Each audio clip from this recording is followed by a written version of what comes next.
You're simply the best, better than all the rest, better than anyone I've ever met.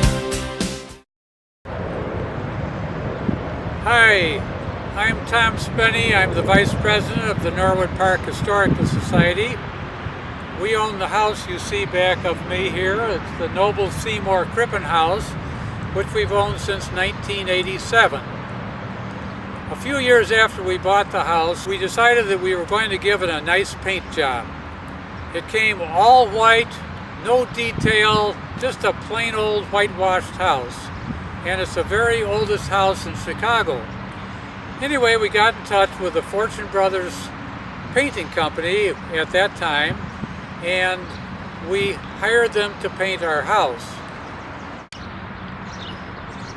Fortune Brothers had promised a warranty on their painting job, and we found that that was perfectly true, as year after year they came back for what they called a touch-up, but to us it was a complete new restoration of the house. Going back to the restoration, the Fortune Company had branched out from just painting, so we had some other needs too, including doing some of the tuck pointing around the brick area, which they did, and some of the carpentry.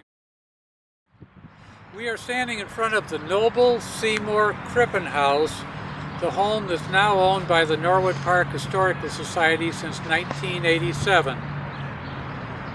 The first owner of the house was a man named Mark Noble, who came out to Norwood Park in 1833 and built the frame farmhouse on the south side of the house. He was the first man out in this area that was not a Native American.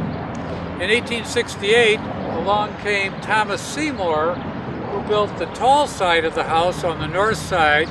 He was a very wealthy Board of Trade member and also kind of a gentleman farmer who had lots and lots of acres of land in this area where he raised cattle, and he had orchards like apple orchards and grape orchards and even other kinds of trees and plants. Then the Crippens came along in 1916, and they had a factory right about where the middle of the expressway is over there. So I'd like to wrap it up by just saying that we were really fortunate, get it, in finding the Fortune Brothers Painting Company back in the early 1990s, and continuing through this day, working through the oldest house in the city of Chicago, working on our gutters, working on our carpentry, working on our painting the house, working on our masonry, all through these years, and seeing them evolve into the Fortune Brothers Restoration Company, which can do anything for you, especially on your old houses.